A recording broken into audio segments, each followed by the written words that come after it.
Hey guys, welcome back to our YouTube channel, and in this video we are going to discuss some vocabulary and some idiom and phrases which are very important for all types of competitive exams. So without wasting your time, let's start the video. Our first word is construe, जिसका meaning होता है to understand the meaning of a word in a particular way, मतलब कि अनुवाद करना। इसके synonyms हो जाएंगे इंटरप्रेट, अंडरस्टैंड एंड डिकोड, और एंटोनिम्स हो जाएंगे miss interpret and miss understand. तो कंस्ट्रू वर्ड को लर्न करने की सिंपल सी ट्रिक है, अगर आप कंस्ट्रू को ब्रेक करें, ठीक है, तो इसमें कॉन और ट्रू है, राइट। तो कौन से आप कनेक्ट रिलेट कर सकते हैं, राइट। तो ऐसा वर्ड जो कि कनेक्ट करे ट्रू मीनिंग के साथ, उसे हम बोलते हैं कंस्ट्रू, ठीक है। तो कंस्ट्रू का मतलब हो जाएगा इंटरप्रेट करना या अंडरस्टैंड करना या डिकोड करना। इसको आप सेंटेंस में कैसे यूज़ कर सकते हैं, ठीक है। जैसे कि आप इसको यूज़ कर सकते हैं, he considered how the remark was to be construed. Our second word is connivance, meaning to be secretly involved in an immoral or illegal act. इसका मतलब होता है किसी भी immoral या illegal act में secretly involved होना, openly नहीं, secretly. इसके synonyms हो जाएंगे collusion, complicity and involvement.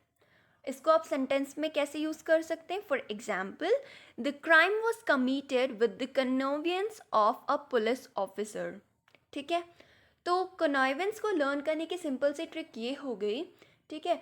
तो जो भी व्यक्ति किसी भी क्रिमिनल एक्ट में इन्वॉल्व है या कोई इलीगल एक्ट में इन्वॉल्व है, तो वो क्या करेगा, ओपनली तो मिलेगा नहीं, सीक्रेटली मिलेगा। और सीक्रेटली मिलने की बेस्ट प्लेस कौन सी होती है, जंगल। तो जो भी व्यक्ति सीक्रेटली जंगल में मिल रहा है, तो वो क्या होगा, कॉन्निवेंस होगा। मतलब क्या है कि वो किसी इलीगल एक्ट में इन्वॉल्व होगा। तो कॉन्निवेंस को अगर आप ब्रेक करें तो कॉन और वन, तो जो व्यक्ति वन में मतलब कि जंगल में मिल रहा है, तो वो क्या होगा, किसी भी इमोरल एक्ट में, किसी भी इलीगल एक्ट में सीक्रेटली इन्वॉल्व होगा। तो कॉन्निवेंस का मतलब हो गया to be secretly involve in an immoral or illegal act. Our third word is specious, meaning seeming right or true but actually wrong or fake. इसके synonyms हो जाएंगे misleading, fake and fallacious, और इसके antonyms हो जाएंगे truthful, factual और genuine. तो इसको लर्न करने की सिंपल सी ट्रिक ये हो गई, स्पीशियस साउंड्स लाइक स्पेस, ठीक है। तो कोई व्यक्ति अगर हमारी अर्थ को स्पेस से देखेगा, उसे हमारी अर्थ क्या लगेगी, very beautiful and very lovable, but the truth is something else, right. तो specious sounds like space, and space से हमारी अर्थ बहुत लवेबल, बहुत ब्यूटीफुल लगती है, बट जो रियलिटी है वो इसका बिल्कुल अपोजिट है।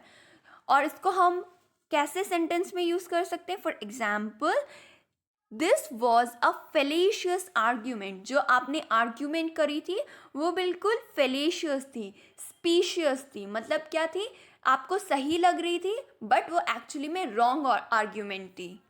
Are fourth word is cognitive, मतलब कि नोन, ठीक है। इसके सिनोनिम्स हो जाएंगे analytic and logical. For example आप इसको कैसे यूज कर सकते हैं सेंटेंस में, every Indian must be cognitive with कोविड-19। तो इसका मतलब होता है कि आजकल हर एक इंडियन क्या है, कोविड-19 से अच्छे से नोन है, राइट। तो कॉग्निटिव का मतलब हो जाएगा known. Our fifth word is wield, मतलब होता है इसका have an able to use power और इन्फ्लुएंस, मतलब कि अपने पावर या फिर अपनी इन्फ्लुएंस का यूज़ करना, ठीक है। तो वील्ड साउंड्स लाइक वीड, ठीक है।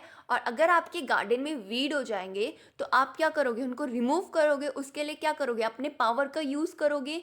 तो वीड को रिमूव करने के लिए आपको क्या करना पड़ेगा, अपने वील्ड करना पड़ेगा, अपने पावर को यूज़ करना पड़ेगा, ठीक है। तो वील्ड का मतलब क्या हो जाता है, have and able to use power और इन्फ्लुएंस।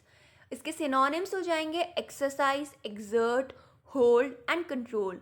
इसके एंटोनिम्स हो जाएंगे neglect, ignore, disregard and avoid. Now let's move on to some idiom and phrases. सबसे पहले है carry the coal to Newcastle. Castle का मतलब होता है एक आलीशान किला, ठीक है। और अगर आप एक किले में कोयला लेके जा रहे हैं जो आपको पता है किसी काम का नहीं है, तो आप उसमें क्या कर रहे हैं, अपनी एनर्जी वेस्ट कर रहे हैं। तो carry the coal to Newcastle का मतलब हो जाएगा spending time and energy in doing something that is useless and wastage of energy. क्योंकि जो कोयला है किले में किसी काम का नहीं है, और अगर आप किले में कोयले को लेके जा रहे हैं तो आप क्या कर रहे हैं, अपनी एनर्जी को वेस्ट कर रहे हैं। Our second idiom is an armchair job. तो ऐसी जॉब जिसमें सिर्फ आपको एक कुर्सी में बैठे रहना है, तो वो कैसी जॉब होगी, एक गुड इनकम की जॉब होगी और हाई कंफर्ट की जॉब होगी। वैसे ऐसी जॉब मुश्किल से ही मिलती है, मतलब बहुत रेयरली मिलती है। तो एन आर्म चेयर जॉब का मतलब हो गया good income job with high comfort.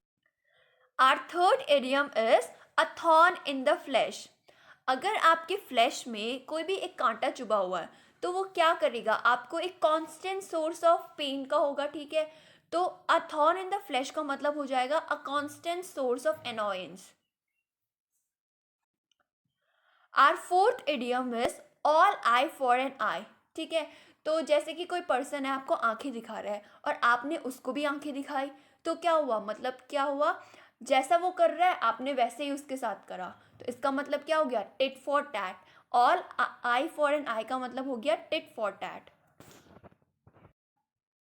Are fifth idiom is be in the driving seat, ठीक है। जैसे कि आप कोई फोर व्हीलर चला रहे हैं, ठीक है। तो अगर आप फोर व्हीलर चला चला रहे हैं, तो आपकी आपके पास सारी रिस्पॉन्सिबिलिटी होगी, जितने भी आपके पैसेंजर हैं उनको सेफली पहुंचाना। तो अगर आप ड्राइविंग सीट पर बैठे हैं, तो मतलब क्या, आपके ऊपर सारी रिस्पॉन्सिबिलिटीज़ हैं। तो B in the driving seat का मतलब हो जाएगा बियरिंग ऑल द रिस्पॉन्सिबिलिटीज़।